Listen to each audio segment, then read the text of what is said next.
got it. It's good. All right, so Yeah, welcome sweet. to the Rehab Report, episode 3. Today we're joined by Bo, a young physio from Australia, who apparently prepared a lot for this, which is good because me and Functional did not prepare at all. So hopefully you'll be able to support this whole thing. All right, let's go. All So right, we we're start starting off with with the interesting one. or the Oh, the stupid interesting one. one or the stupid one? Stupid one. Stupid one, sorry, my bad. Yeah. All right. So I picked David Weck for this one.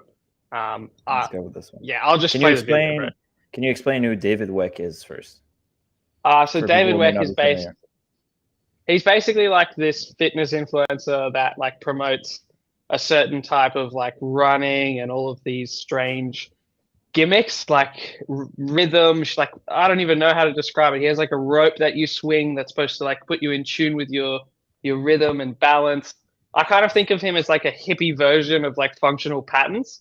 Like he doesn't say all of the terrible things about women or like say as many negative things, but he still says some whack shit. So yeah, that's how I'd summarize him for most people. And he Yeah, that invented the makes sense. Bosu ball. Oh, he actually did? Yeah, I'm pretty sure he did. Oh fuck me. Yeah. So like so he's worse than I that's like thought. yeah, so it's a little worse than you thought. He's also got this thing going with like jump ropes, right? Yeah, Yeah, that's he what I does meant it by in rhythm, the rhythm thing. and he uses like he has like maracas. I don't know if you've seen that. He sells like little maracas to keep it in rhythm as well.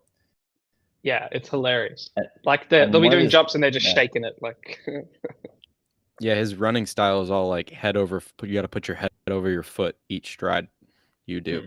So like you're shifting your body weight side to side. For people who are looking at the camera right now, or can see me, I'm shifting my head side to side, and that's kind of what they do when they run. And then All you right. look really weird. I shared the link. Okay, so perfect. So people should be able to join if they want. I'll take care of the chat.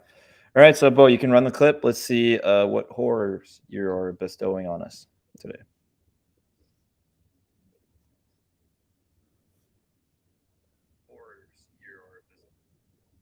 Put the volume on. can you not hear it? Not No. fully, but I can see enough horror. It's yeah. Well, how come there's no volume? I don't know. I think it. Last time this I You didn't have to have click volume on it. higher. Oh, I think Alexis. I think it's you that will usually if you share you'll have the volume. Because remember I shared last time I didn't have volume. okay. Give me a sec. Bo, is this the first one you sent me? No, it's not. Okay, it's the second one, I guess. I didn't. No, I sent it in the wrong order because I didn't realize we were doing it in that order. So send it to me. Yeah.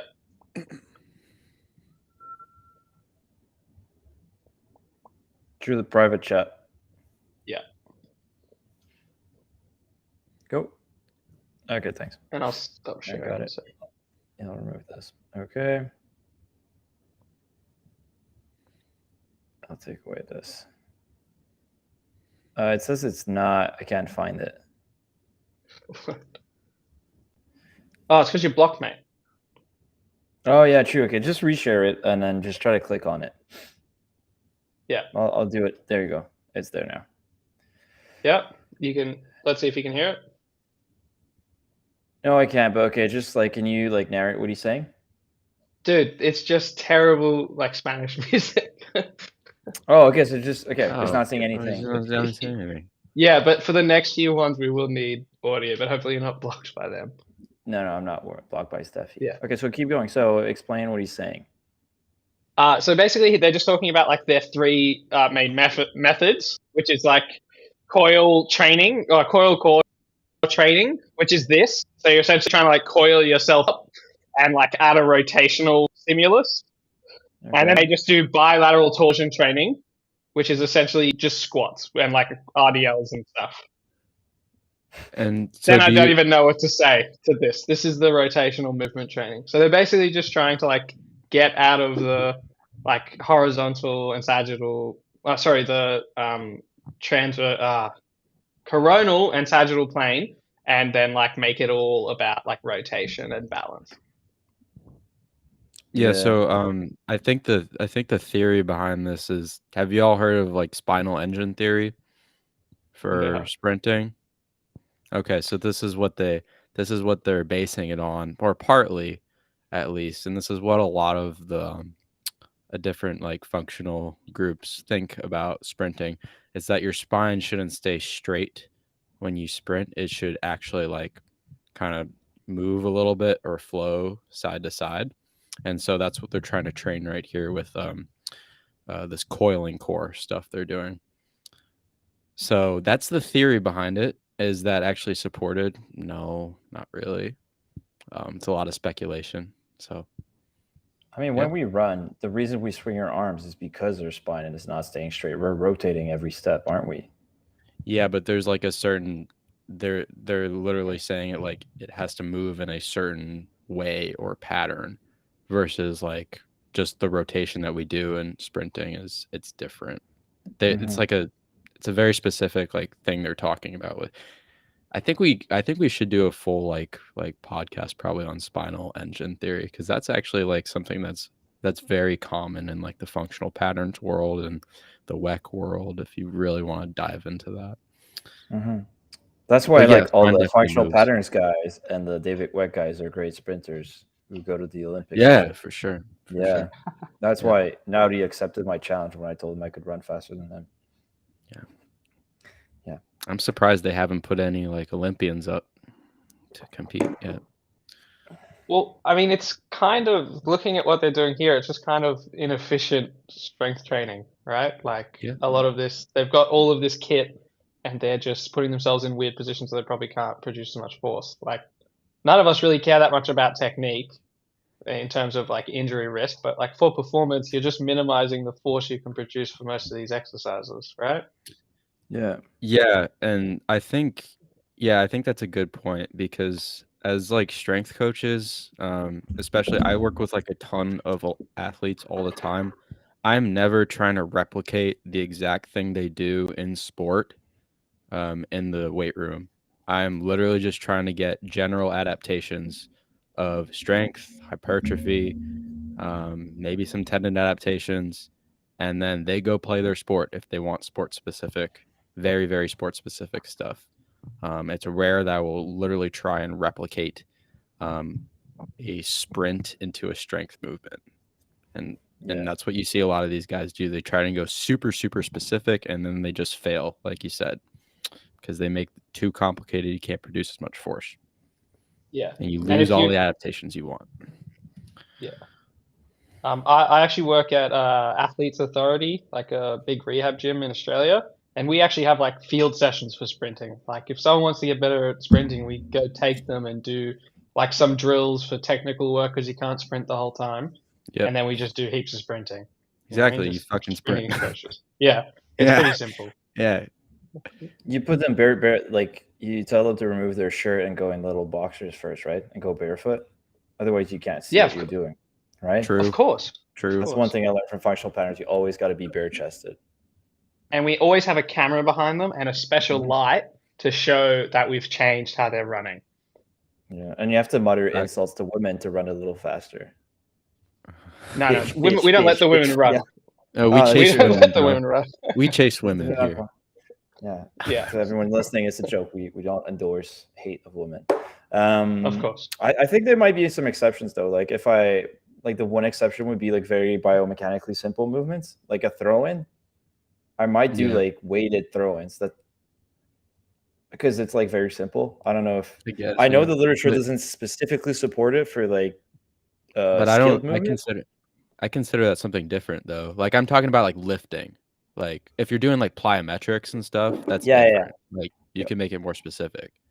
Yeah, but definitely. Lifting, dude, like I like just keep it simple. Yeah, there's some papers, I don't remember the authors, but there's some papers that looked at weighted like explosivity tasks, like sprinting and stuff, and they suggested it wasn't a good idea because you were gonna use your muscles differently, and it was gonna be like basically less transferable than just sprinting on your own. Which makes sense. Like it's not like all your joints are weighted the same, right? Unless you're wearing like a literal skin suit that's super heavy, which no one does. Even then, there'd be different requirements Yeah. to you running. So again, unless you can put weight on the whole thing, like again with a weighted throw-in, I don't think it's necessary, or that it's a good idea actually to combine weight training and coordination together, because you're gonna fuck up the coordination and make it like a non-efficient strength training movement. Yeah, definitely. I mean, Yeah, every time you add to match complexity to plyos or anything, you're decreasing the force you can produce. You're making it coordination based. So, like, you just got to weigh up those goals. Yeah, I think there are some things where you can, like a sled sprint, you know, because you're building specific acceleration strength for those positions. Yeah, I guess I don't know. especially if you play rugby, where you're gonna literally have to, or football, where you're gonna have to run while being dragged by people. Yeah. Especially makes sense then. I'd even do like pull running, maybe. I don't know. Okay. A lot of them. Are we gonna move on now? Or yeah, do we want to move on, or anything else to say? Like anything positive about the David Weck method that we want to mention, or it looks kind of fun. it does look fun. I like to try some of that. Yeah. Another positive would be he actually shits on barbell squats and stuff, like kind of the same way functional patterns does. He says it will like ruin your athleticism and shit. But like when you go through his athletes, they all like squat and they all bench and they all deadlift. Yeah. You know what I mean? So like as long as they're still like including in and being open to all of these movements, it's probably fine. Honestly, they don't say too much stupid. I like that they're exploring That's different movements. Yeah. Oh, Yeah, that's cool. Like I follow Lord Krug. He's a pretty nice guy, and his movements are really interesting. Honestly, I'm not gonna lie. That's a nice way to put it.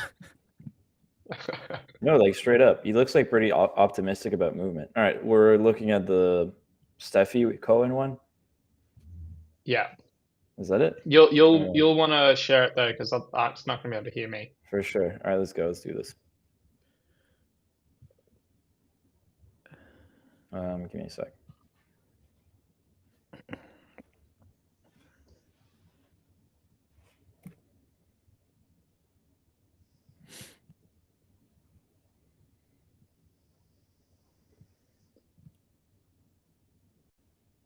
Oh shit! I was like, oh, it's working well, and then I forgot to share it. Yeah. All right. Yeah. Never mind. I was like listening to it on my own. All right, let's go. Give me a sec. Dr. Steffi Cohen. Link between weakness.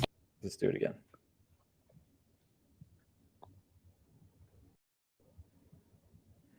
Hurts. Here's why. I know lots of people who are weak and don't have back pain, and I also know lots of people who are strong as fuck and have back pain. To draw a direct correlation between the two is an extremely overly simplistic view of a complex and multifactorial story. Research has yet to identify a direct link between weakness and pain. Before any of you comment, but I did the McGill Big 3 to 5 times a day for 12 years and my back got better. Yeah, no shit, Jacob. You mean you gave it time and exercise consistently? When you're hurt or in pain, which exercises you do matters less than simply doing something and giving it time. For a much more in-depth look at back pain, check out my book, Back in Motion. A weak core isn't the reason you're back. Okay. Didn't mean for it to be a plug for a book, by the way, but it was a good post. I bought 7 of her books. Because to me, that was a shock that a weak core doesn't predict low back pain. Definitely. I'm just kidding. I mean, if you've been reading research for a little bit, everyone knows it. No offense. It's still got to be said, though. I know, which is like I'm kind of torn regarding Steffi because I feel like her messaging is like super basic. But then again, if we look at you need it. I have to keep it in perspective because she's good at transmitting info. She has a huge page, and I'd rather she does that than like spread misinformation. And if we compare it to the average like the state of physio in general, like 50% of physios don't follow best practice guidelines, according to like Zadros from 2019. What is it? It's like only 46%. 64% of physios follow best practice guidelines. That's it. Okay. And 81% do treatments that are not supported by evidence. So I guess our message is really applicable because again, a lot of that is going to be like physios telling you, oh, you got to work your core to get stronger. And you get patients coming in all the time being like, oh, I have low back pain because I don't work my core enough. So I guess it's useful. It's just, I don't know what to say about it. I was just going to say, the way she started off, like going anecdote for anecdote is a really good way to explain it to patients, because they don't give a fuck about studies. You know what I mean? Especially when it's educational, emotionally like bound to their identity. You don't want to use studies and stuff. They just won't fucking listen. So yeah, I think that's a good way to start it. And then I also think, what the fuck was I going to say? On what you said about people not following guidelines, Alexis. I was reading the Willie clinical practice guidelines for patellofemoral pain, and basically there's a follow-up study of how well people are uptaking it, and they compared people who'd read the practice guidelines beliefs versus people who hadn't read the practice guidelines beliefs, and so many people who'd read they were different. They were significantly different in a few parts. I think for only 3 of the 20 statements. But like even the people that have read the practice guidelines make tons of fucking mistakes. Like I think it's still like 30% or 40% of the guidelines aren't uptaken well by physios who've read the guidelines, which is fun. Yeah, we're terrible about prognosis, but the way to interpret that, I think, and that's the author came on the Adam Meakin's podcast. The way he explained it is that it's probably because if you're already reading research, you don't need to read the guidelines because you just know what to do already. Right. So that's why there's not a huge difference between people who read them and don't. Like personally, I'm going to be honest, like besides the nice guidelines, like at the beginning of my career, maybe I don't really read the guidelines. I just know what the guidelines say. I just like really quickly browse them because like I'm reading the latest research.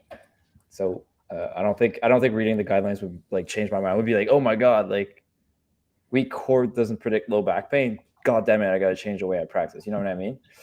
Yeah. So that's why I think there's the disconnect. But they're useful because, again, if you're just new to the field or you don't have time to read research, that's the one thing you should read because they're usually pretty good. Definitely. And they normally have like infinite references on most of the current stuff, which is a good place to start. It's almost like a living systematic review. Yeah.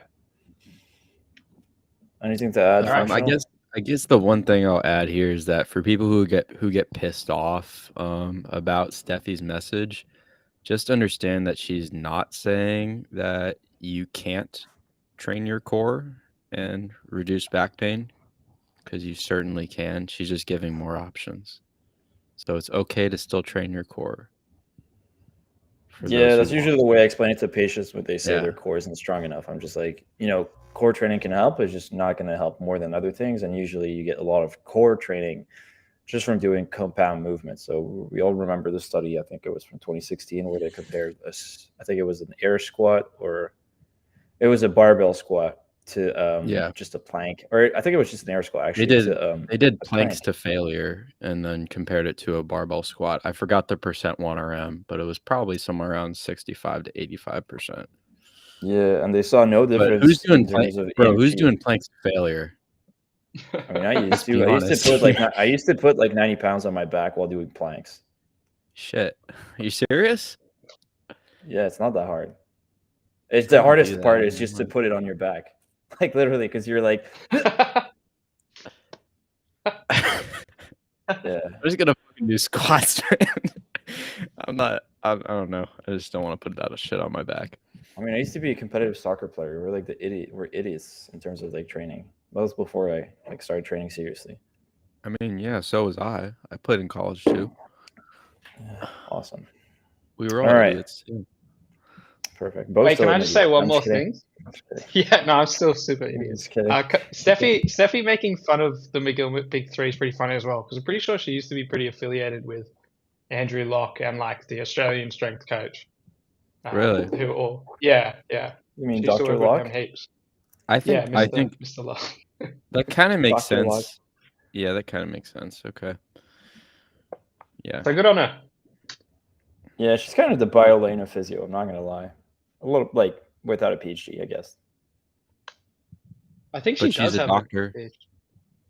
No, she doesn't. She's a DPT. She's a doctor. I think she has a PhD. Okay. She's a doctor of physio. My bad. I don't know the difference, bro. She calls herself doctor, though. We don't have. She calls herself Dr. Alexis. Come on. Yeah, so does Jacob, but he doesn't have a PhD. Come on now. Come on. Honestly, I'm the biggest hater. I let people do what they do, but honestly, I think the choice of naming physios doctors of physical therapy is just dumb. I've made this joke before, and I'll do it again. It's like I'm actually 6 feet. I'm actually 6 feet tall of like medical titles. Because it's like, yeah, okay, yeah, you're 6 foot. It's like, oh, okay, you're a doctor. Like, oh, you're gonna piss so many people off. I know, but like, it's fine. Like, I don't mind. It's just I just don't think it's useful for us as a profession because we look like we're overcompensating for something. And But to be also, fair, I don't think. Go ahead. so many people have PhDs and aren't good at reading or interpreting research or creating good studies as well. So Yeah, but there's that as it's well. more rare. And in any case, I don't think PhDs should be called doctors either. I think they should be called professors. I think only medical doctors should be called doctors because that's what we mean when we say a doctor. Most people mean, you mean? Yeah, but that's generally how language works. Yeah, 100%. I don't know. End of rant. You do what you want with your title. I don't like it. In Canada, it's illegal. It's a reserve title. I can't even say I'm a specialist in Quebec. If you guys didn't know that. What do you that's think literally about? illegal. Is it the same thing for chiros, or do chiros have an elevated status, or do they have the same status as physios? Do you think? I mean, in Canada or in general? In general, what do you think? Oh, I think they should just be called chiropractors because they're Okay. like, what can they do? They can prescribe imaging more, and then maybe some like weak painkillers. Yeah. I don't know. I really that's don't get the about it. movement of. I think pharmacists are getting renamed to be like doctors of pharmacy or something. And then, PharmDs. And then even lawyers, like a Juris Doctor. Like, what the fuck is that? Like I don't know. I just feel like it's just adding confusing to the public, and it's not serving anyone except the profession. And it's. But it's like, the make the letters. profession It's better. the letters after your name. It's important. I hate it. It's like our salaries haven't gone up, but we got a little shiny title. Cool. Like, there's way too many physios, and then the need for physios is going to drop drastically in the coming years because of automation and stuff. But like, we're doctors. It's like, who cares? I don't know. I don't. So again, I know like I have friends who call themselves a doctor. I'm not like making fun of them. It's my personal opinion that it's not beneficial to the profession. But it's still better in Australia where doctor is like not a reserve title at all. Like Australia, you guys are the fucking worst. Like I could literally call myself like Dr. Big Penis, and it would be legal. As long as people I'm going to do that right now. I didn't realize you could do that. should do that. I'm surprised you didn't do that. Like Andrew Locke, doesn't he name himself a doctor or something? And he's not. He has like a bachelor's or something or a master's. I don't know. But he has a DD, right? What's a DD? It's a pair of titties, mate. That's why he benches so much. True. Yeah, I don't know what it is. You should name himself Dr. Bench, honestly. I'm surprised he hasn't done it. Okay, next post. End of rant. And then anyone else has anything to say about Steffi? Besides, good job. Honestly, good job, Steffi. There was a lot of like, I don't know, fumes. That I think she's pretty cool. I think she's good. She was one of the first. Yeah, she was one of the first evidence-based physio, or like evidence-based tips that I started following on Instagram because she's so fucking strong. Like, yeah, I like her. She turned me on to Greg Lehman, so thanks, Steffi. Really? Damn. Yeah, because she had him on she had him on her podcast. Oh. So that's when I first heard about him. That's interesting. In physio in Canada, in physio school, you have to pledge allegiance to Greg Lehman before every course. Just kidding. No, just kidding. Like, I know physio school would be way better if that were the case. Okay. Next topic. Bitches. All right. Okay. Perfect. What's the next one? Did you share it, Bo? I sent the link. I think it's the bottom one. Okay. I'm blocked by that. Whoever that person is, I'm blocked. That's what university, bro. I'm blocked. Yeah, I was like one of the big ones, the first one to be blocked. Can you just watch it without being logged in or something? Fuck. Okay, because it's not going to play the audio if I share. You know what? I will try. Let me log off. How are you blocked? But I'm not blocked. That's not fair. How is Adam Meekins not blocked yet? True. Fuck. I'm blocked by Locke though, so. Dude, who isn't? I got blocked instantly by Locke. The only reason I'm my favorite blocked by Locke is because shut up. memes. All right. Do you want better technique? All right, I got it. Here we go, Aaron. Let's bye-bye, Steffi. Let's prepare for a way worse. Just kidding. Another version of evidence-based I physio. put this as controversial, but it's honestly not, like, to anyone who's ever read anything. So. Okay, 1, 2, 3, go. Technique when squatting, then you need to try warming up with a resistance band around your shins. Here's why. Maintaining a stacked joint alignment allows for the most efficient production of power on the ascent. The further you get away from this, the less efficient your lift becomes. When you place a band around your shins and cue to tension against it during your full squat, two things happen above and below the band. Below, your feet become more stable as your body weight spreads evenly across the full tripod foot. Many technique faults are associated with a foot that doesn't remain firmly secured to the ground. Above the band, your hip creates and maintains external rotation torque to align the legs optimally. So the band simply helps root your foot to the ground and stack your lower body. I'd recommend warming up with your first 2 to 3 sets with this band on, prime this desired movement. Okay. Functional, you'll go first. You know this topic pretty well. Yeah. Let's start with the band around the shins or band around the knees. I think there are probably a good 5 or 6 studies on this topic. And then there are some like with body weight squats too. So if you look at the studies on barbell squats, what you'll see is one of two findings. One, if you put a band around someone's knees when they squat, you make their knee cave worse, not better. 2, if you put a band around someone's knees when they squat, their knee cave won't change. So the intervention either doesn't help at all or it makes it worse. Yeah, I can pull the study up as a screen share. It's a study by Madeline Reese from 2020. I think it was a narrative. Was it a narrative review? No, it was I'll pull it up. I got it. I'll screen share it. I'll screen share it. All right, cool. How do resistance bands affect muscle activation and knee kinematics by Madeline B. Reese?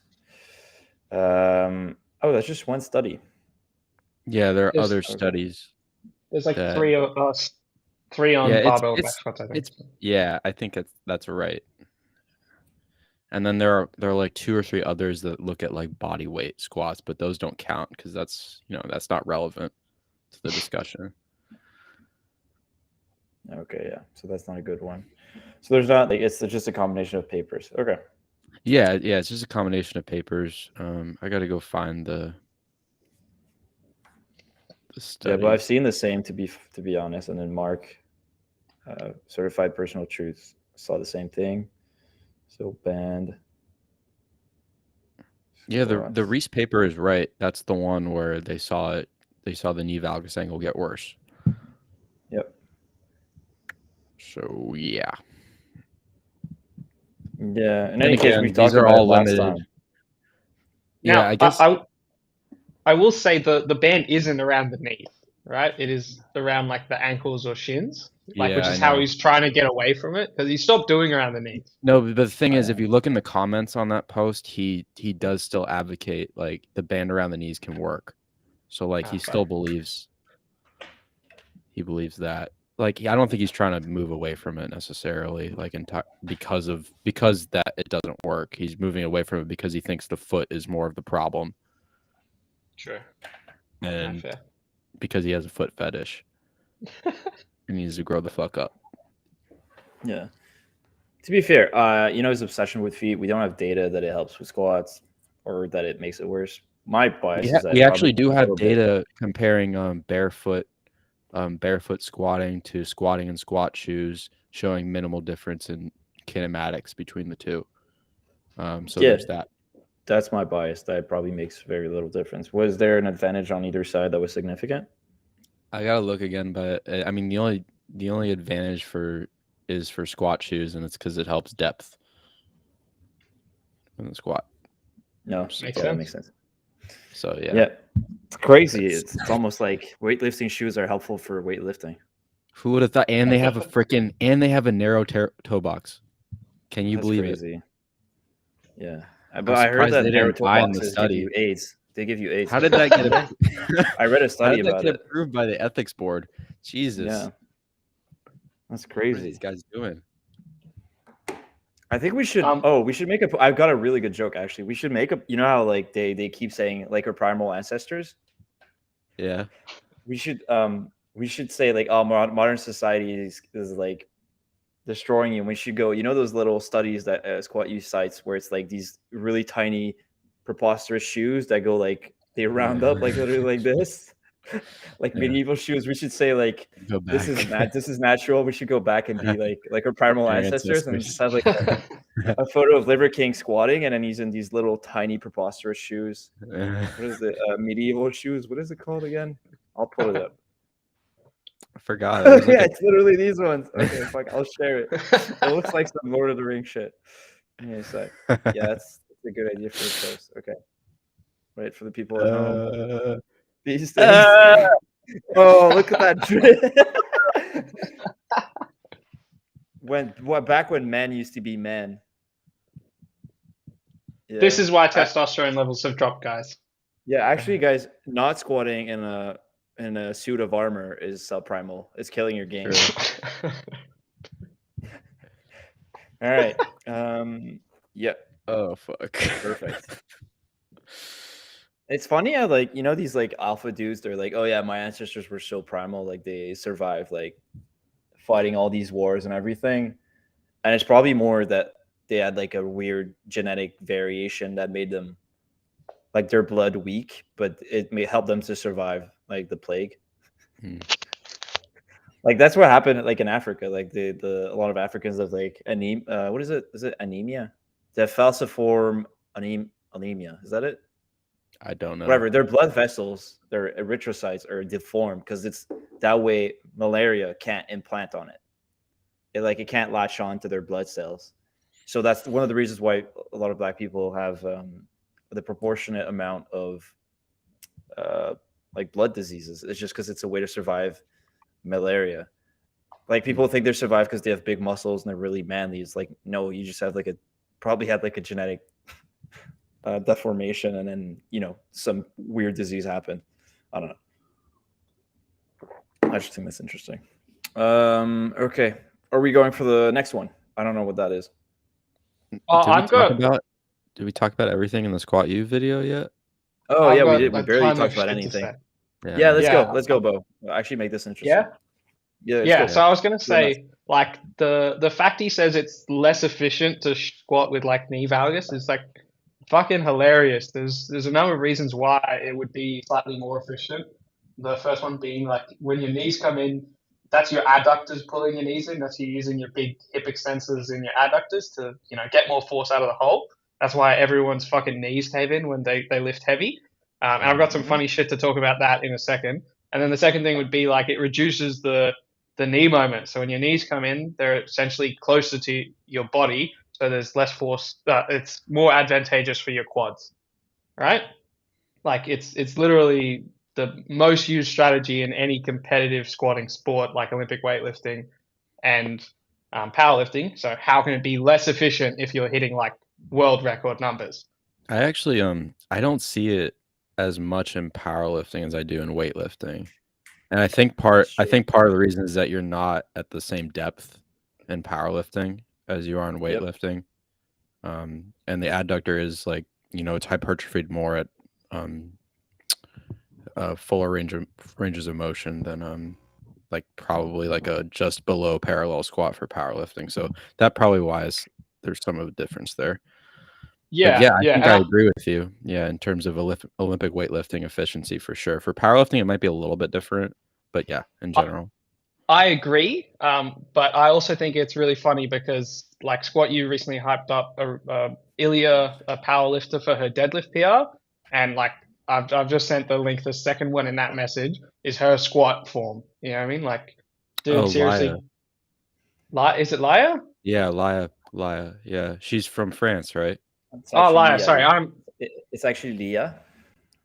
My bad. My bad. The Frenchman speaks. My bad. En fait, ça se prononce l'IA, les mecs. My bad, bro. Ça sait pas parler français. I'm kidding. All right. Yeah, and her though. knees literally touch, like when she's squatting Yeah. for almost the whole ascent. But the reason is because her feet are much closer. Like she has a really narrow stance, and any amount of adduction is going to bring your knees to touch. Same with the girl that he was showing a video of, saying her technique was shit. If your feet are close and they're not externally rotated, they'll look like they're touching. Yeah, he does that a lot, including with like world records. So I think he, one of my friend's clients, so Aurélie Nguyen, like he did like a 1 or 2 form reviews of her stuff. And it's like the video you're reviewing is literally like a world record. Like, he's like, this is not efficient. It's like, well, pretty sure it is. Like, he does that over and over again. And I don't know, it's funny because I do think they also get like unwanted attention after. Yeah, definitely. Like imagine you just beat a world record and then there's random people like Squat U fans like form checking you in the comments after. Like, is there any other sports where they do that? Like you just won the finals, like, and then LeBron does like a 360 dunk. They're like, well, actually, this is not efficient. I mean, like all their haters probably do, but like, yeah, but it's pretty unique. That. Like in soccer, like you know the whole Messi versus Ronaldo debate. They'll shit on like, oh, Messi's not a good passer or whatever, but they won't say like, oh, his technique is bad. It's really just powerlifting that has like this very narrow. Well, that's all you can talk about, or they shit talk their bench or something. Like that's true. They got. There's only so many things you can talk about. In basketball, they'll just say, "Oh, he wasn't clutch," or "Oh, he didn't do this," or "He didn't defend this guy," or whatever. They'll pick apart other shit. I honestly think it's more of a. I think it's more of a cultural thing with lifting, because the technique and the injury are just so like closely knit in our culture, especially like lifting culture, that people just get so concerned. And I think they do it usually from a place of like good intentions too. Like I bet you like at least 99% of those people commenting that like have good intentions behind the comments. Yeah. And are actually trying to help her. Especially the ones who are like, I can't wait for you to get injured. That's the one. There's always one. That's the one. Yep. No, definitely. Okay. And I've just sent 2 links of Aaron actually lifting like more than 70 kilos.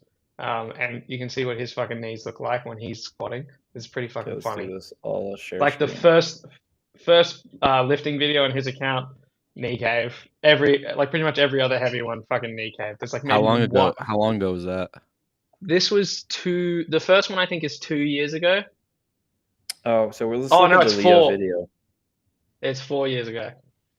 Let's look at the Leo video. Okay, that was 4 years ago. He probably cleaned up his technique now, but he's also weaker. So what does that tell you? Okay. Leo, I'm sorry. Heck yeah. So when does she come out of the knock knee position? What angle? Let's look at what angle she comes out of. Can you go again? Yeah. Yeah, I'm going.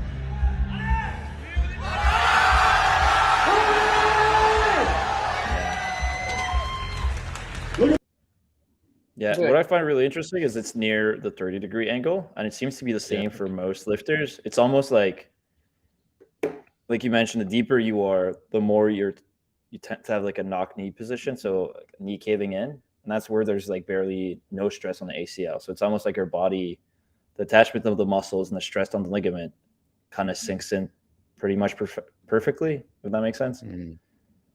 That's just anecdotal. We don't have data on this, but it's very rare that people are caving in at the really, really top of the movement, except if they have some hip deformity, like femoral anteversion, which forces them to keep it this way the whole time. So it's like a protective angle for us to do it. Like it's like, oh, you can use this advantage here, but don't use it up there because it might be putting a little more stress on your ACL. Yeah. Okay, we wanted to look at the Aaron one. Let's look at the Aaron one. Yeah. All right. Let's be respectful, fellas. The sound is the best part. You want the sound? Please. Let's be respectful.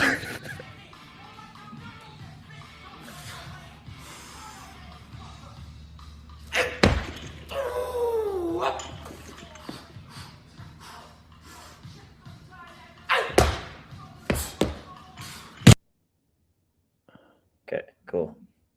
All right. I don't know. What do you want to say about this? Bro, his like knees his came in. technique It's is- not optimal. I don't I'd think like they to are, see him do honestly. this now with better technique. They barely cave in. Come on, man.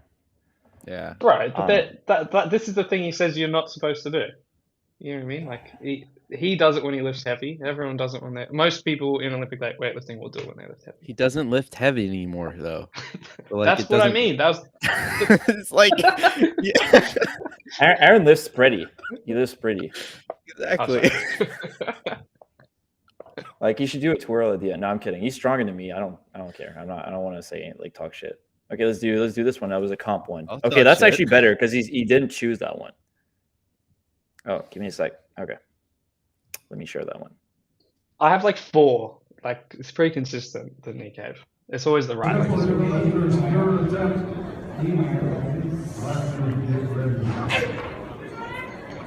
All right. Press out. 2-1, no good. 115, big blues. Ooh, Oh, so that was like a no good one. Yeah. press out. Like that's pretty substantial knee cave. The only reason it doesn't look like it's a lot is because his feet are so wide when he catches and he's externally rotated. Yeah. Okay, you want more? I've got 2 no, more. wait. Did you send them? I don't know. Let's look at them. I'll send them now. I don't know. I feel like it's really minute. I don't feel like it's contradicting his entire message in general. I don't know. For sure. Yeah, I don't think it's that bad. I actually like to see him lift heavy, though. This is good. I'd like to see more of this.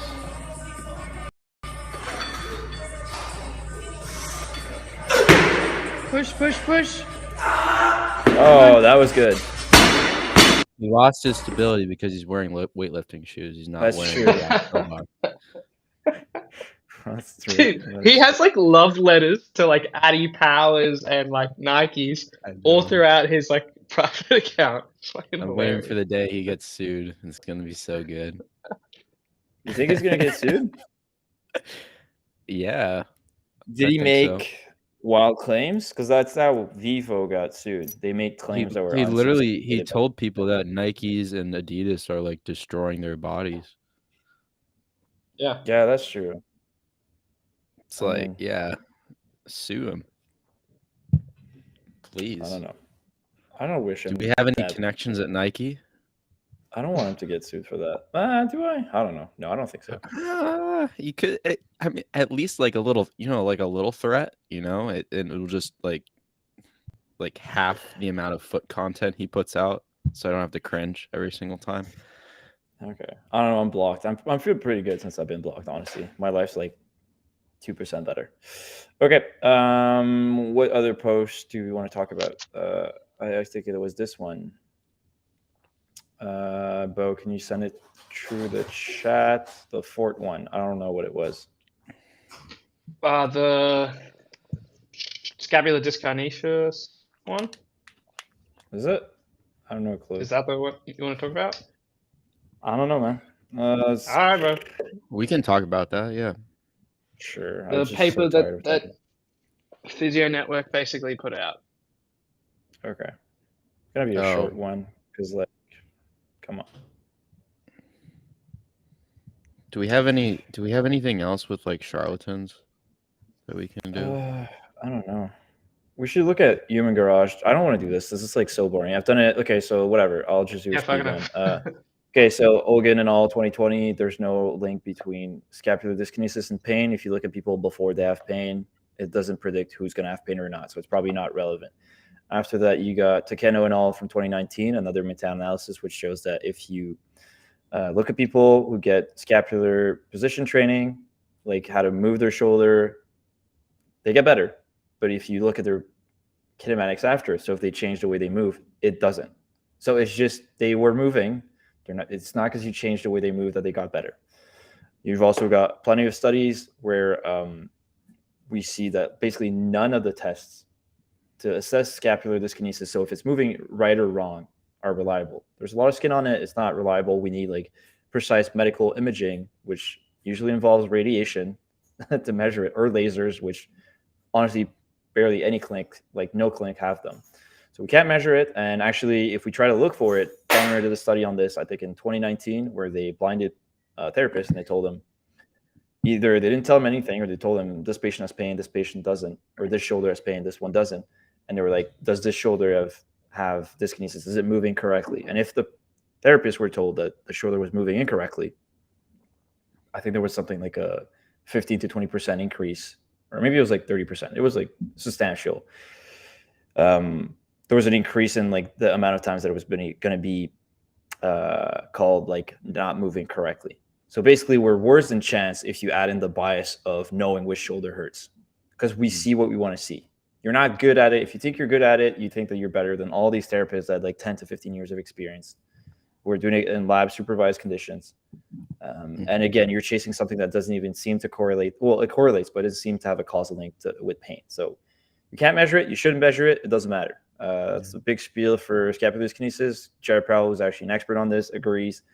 I do agree there's a little wiggle room. I don't know honestly why someone would still worry about this in 2022, but they do. And then Jared Powell's whole take was mine. It's like, hey, we're allowed to disagree, but I disagree as an expert. And I think Jeremy Lewis, who's the supervisor for Jared Powell, considered like the world experts for shoulders, also disagrees. So I don't know. I think this is the future SI joint thing, where it's going to go the way of the dinosaur, but very slowly. A small group of people still going to believe in it no matter what we do. Yeah, definitely. Right, I do think that. Sorry, I do think that if anyone was going to come up with like a framework for if scapular kinesis mattered, these guys kind of did like an okay job. It was mostly around symptom modification and pain provocation, rather than like, oh, how's your shoulder blade moving? That test and then is also I think some of the tests that they picked were okay, and I think some of the framework they mentioned was okay. Like it's about motor control exercises rather than strength. But I just think like they're doing it for no fucking reason, because like we've said. So here's my issue with it. So there's an exception. The only test that is reliable for validity, actually, so it's like an oversimplification what I said. There's the SSMP, which is the shoulder symptom modification protocol by Jeremy Lewis. It's been validated and is useful. It only works, according to Jeremy Lewis's papers, in like 15% of people, first of all, if you compare it to just random exercise. And then the other problem is that you're doing a modification. So human touch has a healing potential, right? And like if you just touch someone's shoulder, they might feel better, even though you're not doing anything to change the shoulder scapular position. So these measures might be reliable. So if you do them over and over again, people are going to agree on the results.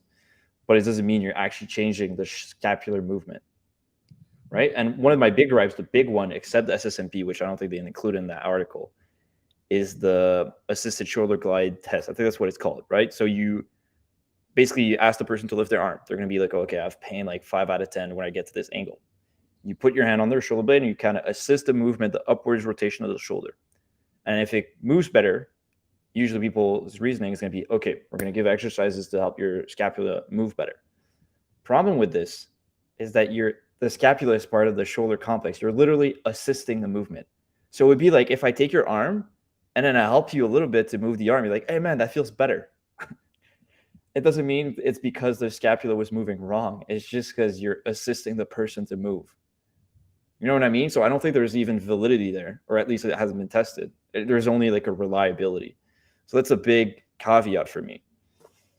No, 100% agree. When I said that I think the tests are the best ones, it's because that there is some reliability, but also because they're like symptom modification. They're not trying to observe. I mean, they actually do try to observe the scapular dyskinesis, which I think is always a problem when we try to observe kinematics and change kinematics. But when it's symptom modification bound, I think there's a higher chance that the test is going to be more useful and more reliable. Oh, 100%. Yeah, symptoms are usually reliable, but yeah, it's just the idea behind it because it's like titles dyskinesis. I don't think it is. I think it's a protective mechanism to help people move better. We don't call it ankle dyskinesis when you're limping after an ankle sprain, but we do for shoulders for some reason. Definitely. It's like, hey, you have pain and you're moving differently. We should change that. You're probably doing that. That's probably why you have pain. It's like, no, it's not. No, definitely. But isn't there also some research that like throwing athletes will have more shoulder scapular dyskinesias? It's like an adaptation. Yeah, it is an adaptation. We see that for like almost everything. Like if you specialize, if you compare no grad sport to a different type of sport, non-throwing sports or something, they are going to train differently. And there's a lot. And the interesting thing is a lot of the literature comes, if we look at like movement faults, come from looking at specialized athletes and looking at the way they move, being like, hey, these athletes are injured because of that, not because they're like these elite athletes are who are compared to like random controls who are not athletes. They're like, oh, it's because they're moving differently, which like of course they are. They're elite athletes. If they were moving the same, they would not be elite. And they're assuming that it's not the load, it's the way they're moving. It's like,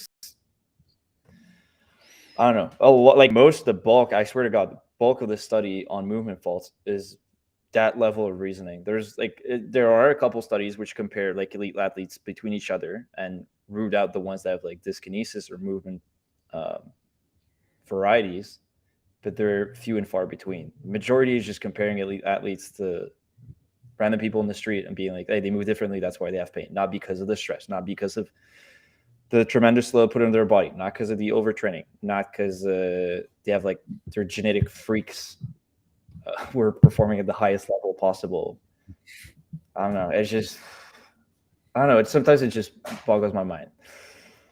No, definitely. And I think there is a study that says that an increase in load and having scapular dyskinesias and having rotator cuff pain does increase the chance of injury in throwing athletes. But it's like the same as if you just increase the load, because like it's like a 40% increase in load anyway. You know what I mean? And are you talking about the Moeller study from 2017?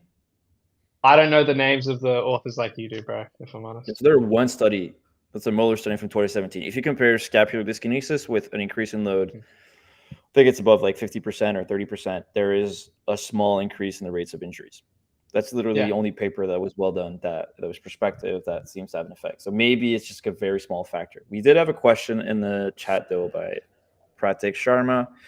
So if technique doesn't really matter in squatting, would you guys say it matters in sprinting, or would you say it's also overblown? Who said technique doesn't matter in squatting? Because can you, like, we're not arguing. Can you like explain your stance on this? Oh, okay. So technique matters when we squat. Can you say the question again? So if technique doesn't really matter in squatting, would you guys say it matters in sprinting, or would you say it's also overblown? No, it matters. Answer the question. Yeah. Okay, so can you explain why? So it doesn't matter for pain, doesn't matter for technique, for performance. Oh, it matters for efficiency. Efficiency when you lift, and efficiency when you sprint. The same thing applies to sprinting? Yeah, I'm sure. It's harder to coach in sprinting, but yeah, absolutely. Okay. And would you say the technique looks the same for everyone, or is it specific to some certain people? Specific. There are certain general things that you look for, but there's also a lot of individualization. Like with the squat, I'm like, let's take the squat for example. I'm looking for your feet to stay relatively in contact with the ground the whole time. I'm looking for a straight-ish bar path, and I'm looking for you to hit a certain arbitrary depth depending on your goals. So yes, within the confines of those things, technique does matter. Yeah, that's kind of how I look at it, you know? Yeah, I'd say there's generalities for sprinting as well, like the reciprocal action of the arms and the legs. Absolutely. Allow you to keep a straight line while producing the most amount of force, like the counter rotation movement. So if someone has like no arm swing or is like over rotating, I'd say that's for most people, except if you have like very major scoliosis, and even then I don't think that would matter. I would say those are general principles. Sorry, Bo, you were going to say something.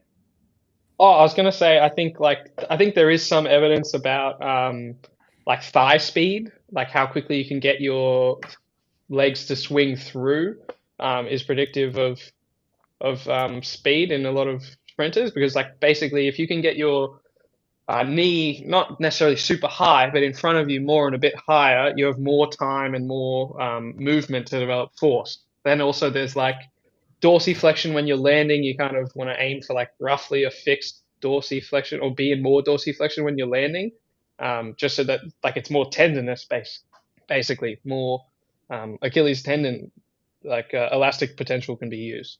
So like stuff like that, I think is pretty simple. Yeah. But so to answer the question, but I just have a question. So yeah, you're saying thigh speed is predictive. Isn't that just an indirect measure of speed? Yes, literally. It's like, hey, if you that's go what fast, I'm saying. Like, going fast is good. Okay, that's what are you? yeah, paper? no, definitely no. But I'm also meant if we were extrapolating it, it's like, can you get your knee a little bit higher? Because if you're just running and your leg, like knees aren't getting in front of you or aren't getting high, then you're not going to be able to develop much force. That's all. Yeah. Is like that meme. looking it's at like Big Ray meme? It's like Olympic coaching. Go faster! It's like Literally, yeah. Like it's whip your legs through is the cue that they use, or whip your legs down. Yeah. Is that like like in the acceleration phase of the sprint, or is that like more in top end speed? I can't remember. I'll see if I can pull up the paper. But yeah, I think there are a few like key things. You also don't want your feet like landing super far in front of you because it's gonna act like a brake. For sure. Just simple shit like that. Yeah. So I guess to answer the question, yes, technique matters. Yes, we do coach technique. But yes, technique is also overrated when it comes to injuries as well. We can adapt to a lot of things. Yeah. I think what was I going to say? We were talking about technique. Kind of forgot my point. What was the last post again? Did we want to spam like human garage things? See what they're up to, or dude, let's do a move you post. Really? Move you? Yeah. All right, let's go. Yeah. Move you. Instagram. They have a scoliosis post, I think. All right. All right, let's go. Let's go with this one. The uneven hips one. Yeah. Anyone. It's probably all bullshit. The big ass reveal, pan under the shoulder blade. Okay. I need to log in to see posts. Oh, I don't want to log in. They didn't block me. I can log in. Yeah. Scoliosis. Which side to strengthen? So, or do you want to do scoliosis? Which side to strengthen and stretch, or uneven hips? Magic move. Probably this one. This one. Okay. Okay.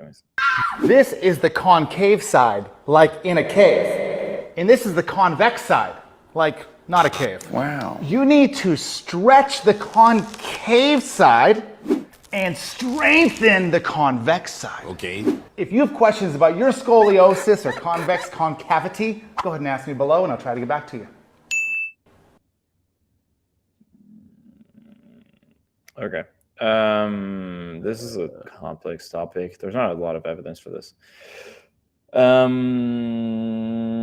just outright, I used to think it worked that way. I would give like eccentrics to lengthen. I wouldn't give stretches, but I would give eccentrics on one side and strengthening, like concentric stretching, straightening on the other side. And I think that would correct the scoliosis like a few years ago. And then I read papers on it that it doesn't really matter for pain if we do bilateral or unilateral training. And there's also the FAN. I think it's from 2020. It's just like basically a narrative review of all the papers we have on scoliotic approaches, like the Scrope method and all that. People specifically, their approach is supposed to correct the spinal deformities, and the maximal effect is like 2 to 5 degrees. Which is like almost the same as natural history. So I'm not very confident that this matters. But the evidence for scoliosis is also pretty dog shit. I think one of the best papers is literally they compared the Scrope method to itself. So they compared Scrope method once a week, I think, to 5 times a week. And we're like, the scrot method works because when we did it 5 times a week, it worked better than once a week. It's like, yeah, you gave people more movement and more supervision and more contextual effects, so they felt better. I don't think that it mattered for the spinal curvature, though. So I don't know, just a thing to keep in mind. Anything to add? Nah. Nothing to say. No. Yeah. I mean, that's one thing where I could see myself change my mind, because unlike manual therapy and other stuff like that, there's not like a firm grasp on why some spines progress past adulthood. Yeah. Right. We know it doesn't really matter for pain. I think Urashi has a paper on this from 2017. It was like in post-menopausal women. I think up to like 37 degrees, there was literally no impact on pain. And if you look at the bulk of the literature, again, did a review on this, but it matters only. There's a statistical difference for people who have scoliosis in terms of pain. But if you look at the difference, like the effect size, it's smaller than the minimally clinically important difference, like the MCID. So it's like statistically you're gonna have more pain, but that difference is like it's smaller than 15 on a scale of 100, which most people would consider irrelevant. And my personal bias is that a lot of that has to do with body image issues and the fact that they're less active because they're afraid of making it worse. That's my bias. It could be either way. I'm pretty sure it also has some physiological effect because you're loading one side more than the other. And usually that's a predictor of injury, higher loads, right? I just don't think it's a major predictor, and we shouldn't worry about it when training. We should be worrying mostly about getting these people active. But again, maybe in the future, we're going to figure out how to naturally correct the scoliosis. I just highly doubt it because now it seems the only thing is like surgery. Well, which you usually don't need because, again, it's not a big predictor of pain. And surgery is a predictor of pain. Yeah. To be fair, there are people ahead of the evidence. For example, Functional Patterns has posted several results of correcting scoliosis. So I would actually take a look into their approach, something worthy of studying. Yeah, there's also the MTK guy Performance or whatever, who posted like two different. It was like one was like a 40-year-old woman, and he's like, look how better it got. And it was like literally a different person. Like they didn't even ask. It's like it was like literally a different person. I caught him red-handed. Some other guy that actually, the funny thing is, it was like a Functional Pattern co-founder. It was like, hey, these guys aren't even the same person. And obviously, Block Me told me I was a hater. Well, you are. Because you admitted it. I mean, I hate liars and charlatans. Yeah. That guy can go suck my dick, man. Honestly. Whatever. He's a charlatan. But he's a scientist, bro. He has scientists in his bio. He's never published an article. He doesn't have a research background. But actually, no. He did like bio, I think, or chemistry or something. Whatever. I don't know. It's great though. It's cool to know that this guy's making like twice or combined incomes. Probably more, honestly. Probably like racking easily more. Like millions, yeah. Very cool and good. All right. I think this kind of rounds it up, unless you guys want to add something. I feel like I was rambling. No, I think that was good. Covered a lot of topics. Yeah, definitely. Do we have any other questions in the chat? Let me check. Nah. This answers my question. So Pratik Sharma said, that answers my question. Thanks. Sweet. That's what we do for 7 listeners. Hell yeah. Heck yeah. All right. I figured out how to stream to Instagram, by the way. We can like dual stream. Oh, nice. Cool. Oh, sick. And, all right. I forgot to say why I'm anonymous today. Oh yeah, why are you anonymous? We say that every stream. What's the reason? Last time I said it was the CIA looking for me. Yeah. I don't have anything better today, so it's gonna be CIA again. Functional Patterns is trying to sue you? No, that's better. Yeah, that's Alexis probably. Yeah. Okay. Yeah. Okay. Tune in for the next episode so you can find out why the CIA is looking for Functional. Bo, you can plug everything. I'm at No Bullshit Physio on every platform. You know this. Bo, where can we find you? Bo Science 101 on Instagram. That's the only place I'm at. Easy. Functional. Functional memology on Instagram. Yes, I will. That's all the information I'm giving out. If I give any more, The FBI is gonna they'll find find you. me. The FBI. Yeah, I can't. I Yeah, swear okay. I can read your last name in the background. All right. Edit that Probably out. gonna do this Edit that next out. week. Edit that out. It's gonna be Christmas or whatever.